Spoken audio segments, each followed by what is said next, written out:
Walk to Moons, Chapter 32, Chicken and Blackberry Kisses. Gramps barreled through Wyoming like a house afire. We snaked through winding roads where the trees leaned close, rustling, rush, rush, rush, rush, rush. The road curved alongside the rivers that rolled and gabbled, hurry, hurry, hurry. It was late when we arrived at Yellowstone. All we got to see that evening was a hot spring. We walked on boardwalks placed along the bubbling mud. Huzza, huzza, Graham said, and we stayed at the Old Faithful Inn in a frontier cabin. I'd never seen Graham so excited. She could not wait for the next morning. We're gonna see Old Faithful, she said over and over. It won't take very long, will it? I said. And I felt like a mule saying it because Graham was so looking forward to it. Don't you worry, Salamanca, Graham said. We'll just watch that old geyser blow and then we'll hit the road. I prayed all night long to the elm tree outside. I prayed that we would not get into an accident, that we would get to Lewiston, Idaho in time for my mother's birthday, that we would bring her home. Later, I would realize that I had prayed for the wrong things. That night, Graham was so excited that she could not sleep. She rambled on about all sorts of things. She said to Gramps, "Remember that letter from the Eggman that you found under the mattress?" "Of course I remember. We had a wing-ding of an argument over it. You told me you had no dang idea how it got there. You said the Eggman must have slipped it into the bedroom and put it there." "Well, I want you to know that I put it there." "Well, I know that," Gramps said. "I'm not a complete noodle." "It's the only love letter anybody ever wrote me," Graham said. "You never wrote me love letters." "Well, you never told me you wanted one." "To me," Graham said, "your father nearly killed the Eggman over that letter." "Hell's bells," Gramps said. "He wasn't worth killing." "Maybe not, but Gloria was." "Ah, yes," Gramps said, placing his hand on his heart and pretending to swoon. "Gloria." "Cut that out," Graham said, rolling over on her side. "Tell me about Peavy. Tell me that story, but don't make it too awfully sad." So she folded her hands on her chest. "Tell me what happened with the lunatic." When I saw the picture of the lunatic on Sergeant Bickle's desk, I tore out of that office faster than lightning. I ran past Sergeant Bickle standing in the parking lot. No sign of Phoebe. I ran all the way to her house. As I passed Mrs. Cadaver's house, Mrs. Partridge called to me from her porch. "You're all dressed up," I said. "Going somewhere?" "Oh, yes," she said. "I'm readable."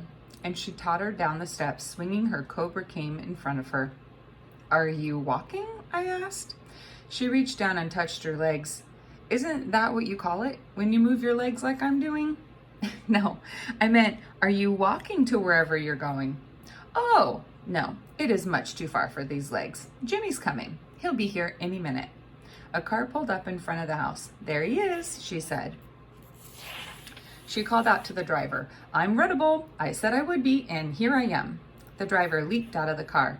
"Sal?" he said. "I had no idea you two were neighbors." It was Mr. Berkway. "Oh, we're not," I said. "It's Phoebe who's the neighbor." "Is that right?" he said, opening the car door for Mrs. Partridge. "Come on, Mom. Let's get a move on." "Mom?" I said, and I looked at Mrs. Partridge. "This is your son?" "Why, of course," Mrs. Partridge said. "This is my little Jimmy." "But he's a Berkway." Mrs. Partridge said, "Well, I was a Berkway once, and then I was a partridge. I'm still a partridge." "Then who is Mrs. Cadaver?" I said. "My little Margie," she said. "She was a Berkway too. Now she's a cadaver." I said to Mr. Berkway, "Mrs. Cadaver is your sister?" "We're twins," Mr. Berkway said. When they had driven away, I knocked at Phoebe's door, but there was no answer. At home, I dialed Phoebe's number over and over. No answer. The next day at school, I was relieved to see Phoebe. "Where were you?" she said. "I have something to tell you." She turned away. "I don't want to talk about it," she said. "I do not wish to discuss it." I couldn't figure out what was the matter with her. It was a terrible day. We had tests in math and science. At lunch, Phoebe ignored me, and then came English. Mr. Berkway skipped into the room. People were gnawing on their fingers and tapping their feet and wriggling around and generally getting ulcers, wondering if Mr. Berkway was going to read from the journals. I stared at him. He and Margaret Cadaver were twins. Was that possible? The most disappointing part of that piece of knowledge was that he was not going to fall in love with Mrs. Cadaver and marry her and take her away. Mr. Berkway opened up a cupboard, pulled out the journals, and slipped the yellow paper over the cover of one and read, "This is what I like about Jane. She is smart, but doesn't act like she knows everything. She is cute. She smells good. She is cute. She makes me laugh. And she is cute." I got a prickly feeling up and down my arms.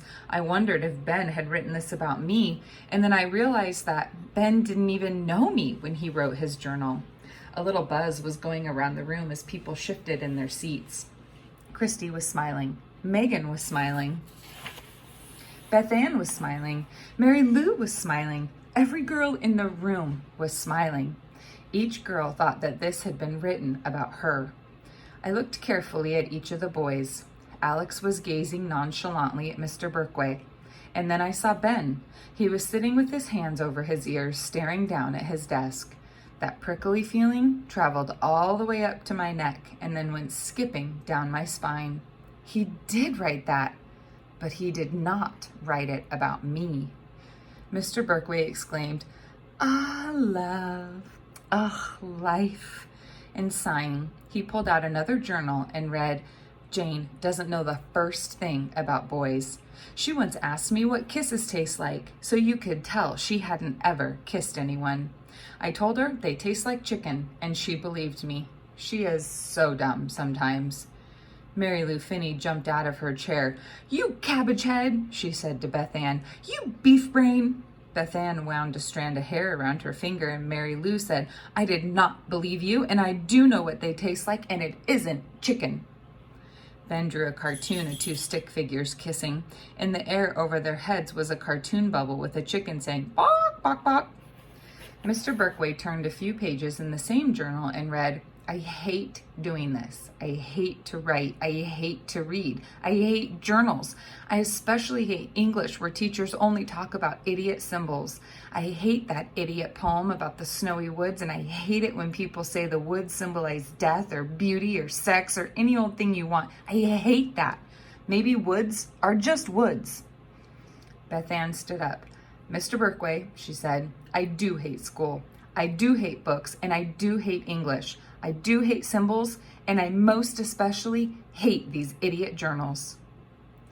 There was a hush in the room. Mr. Berkway stared at Beth Ann for a minute, and in that minute, I was reminded of Mrs. Cadaver. For that brief time, his eyes looked just like hers. I was afraid he was going to strangle Beth Ann, but then he smiled, and his eyes became friendly, enormous cow eyes once again. I think he hypnotized her, because Beth Ann sat down slowly. Mr. Berkway said, "Beth Ann, I know exactly how you feel. Exactly. I love this passage." "You do?" she said. "It's so honest." I had to admit, you couldn't get more honest than Beth Ann telling her English teacher that she hated symbols in English and idiot journals. Mr. Berkway said, "I used to feel exactly like this. I could not understand what all the fuss was about symbols." He rummaged around in his desk. "I want to show you something." He was pulling papers out and flinging them around, and finally he held up a picture. "Ah, here it is. Dynamite." "What is this?" he asked Ben. Ben said, "It's a vase, obviously." Mr. Berkway held the drawing in front of Beth Ann, who looked as if she might cry. Mr. Berkway said, "Beth Ann, what do you see?" A little tear dropped down on her cheek. "It's okay, Beth Ann. What do you see?" "I don't see any idiot vase," she said. "I see two people, and they're looking at each other." "Right," Mr. Berkway said. "Bravo." "I'm right? Bravo?" Ben said. "Huh? Two people? I was thinking the same thing myself. What two people?" Mr. Berkway said to Ben, "And you were right too. Bravo." And he asked everyone else, "How many see a vase?" About half the class raised their hands. "And how many see two faces?" And the rest of the class raised their hands. Then Mr. Berkway pointed out how you could see both. If you looked only at the white part in the center, you could clearly see the vase. If you looked only at the dark parts on the side, you could see two profiles. The curvy sides of the vase became the outline of the two heads facing each other. Mr. Berkway said that the drawing was a bit like symbols. Maybe the artist only intended to draw a vase, and maybe some people look at this picture and see only that vase. That's fine, but if some people look at it and see faces, what is wrong with that? It is faces to that person who's looking at it. And what is even more magnificent, you might see both. Beth Ann said, 2 for your money? Isn't it interesting, Mr. Berkway said, to find both? Isn't it interesting to discover that snowy woods could be death and beauty and even, I suppose, sex? Wow, literature. Did he just say sex? Ben said, copying the drawing.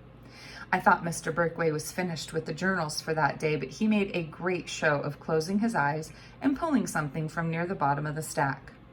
She popped the blackberries into her mouth, and then she looked all around. It was mine. I could hardly bear it. She took 2 steps up to the maple tree and threw her arms around it and kissed it. People were giggling. I thought I could detect a small dark stain, as if from a blackberry kiss. Ben looked at me from across the room. After Mr. Berkway read about my mother's blackberry kiss, he read about how I kissed the tree and how I have kissed all different kinds of trees since then, and how each tree has a special taste all of its own, and mixed in with that taste is the taste of blackberries. By now, because both Ben and Phoebe were staring at me, everyone else stared too. She kisses trees? Megan said. I might have died right then and there if Mr. Berkway had not immediately picked up another journal. He stabbed his finger into the middle of the page and read, I am very concerned about Mrs. Mr. Berkway stared down at the page. He looked as if he couldn't read the handwriting, and he started again. I am very concerned about Mrs. Corpse. Her suspicious behavior suggests that she has murdered her own husband. Phoebe's eyes blinked rapidly. Go on, Ben said. Finish. You could tell that Mr. Berkway was regretting he had ever started this business with the journals, but all around the room people were shouting, Yes, finish!